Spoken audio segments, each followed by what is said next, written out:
الفنانة زهرة العلا صحيت الصبح علشان تروح البنك، فكانت الدنيا زحمة وركنت عربيتها صف تاني ولا صف تالت ولا في الممنوع. المهم ان هي ركنتها قريب من البنك في مكان ما كانش فيه ركنة، ودخلت البنك عشان تخلص مشوارها لانها مستعجلة، عايزة من بعد ما تخلص مشوار البنك تلحق مشوار التصوير بتاعها اللي الاستوديو في شبرا. وهي وخارجة من على باب البنك لقيت عسكري المرور عمال يعمل لها مخالفات مخالفات مخالفات.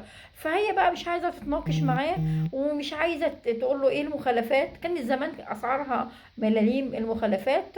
فهي كل اللي في تركيزها ان هي تاخد العربيه وتمشي جري تلحق الاستوديو بتاعها في شبرا للتصوير.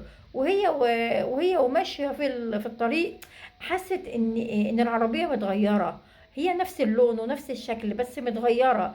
يعني حطت المفتاح والمفتاح فتح في العربية، فمتغيرة. ايه اللي متغير فيها؟ بتدور على اكياس كانت حطاها في الكنبة. لما اشترت حاجات قبلها بيوم ما لقيتهاش، قالت يمكن انا حطاها في الشنطة، طب اشوفها بعد ما انا اخلص تصوير. دخلت استوديو التصوير من هنا في شبرا، وكانت قايله للعسكري خلص المرور عشان انا عندي استوديو تصوير في شبرا، فخلص المخالفات بسرعه. فالمهم يعني هو لقط منها كلمه شبرا. هي مجرد ما دخلت الاستوديو بتاع شبرا لقيت الشرطه والعساكر جايين بيسالوا عليها.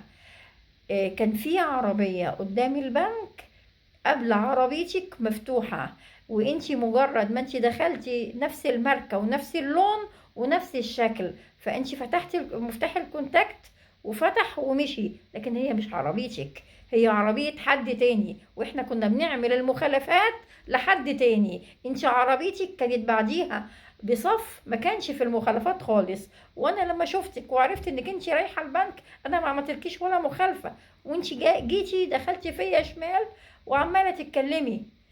هي ما بقتش عارفه ترد تقول ايه غير ان هي قالت ايه، ما هو غلطان يسيب عربيته مفتوحه ليه؟ في حد يسيب عربيته مفتوحه؟ وقال لها وانتي خدتيها وجريتي بس. وبعدين في الاخر انتهى الموضوع ببساطه كده، هو جاب لها العربيه بتاعتها وهو خد العربيه بتاعته وخلص على كده. شفتوا حتى الفنانين عندهم مواقف بيغلطوا حتى في العربيات.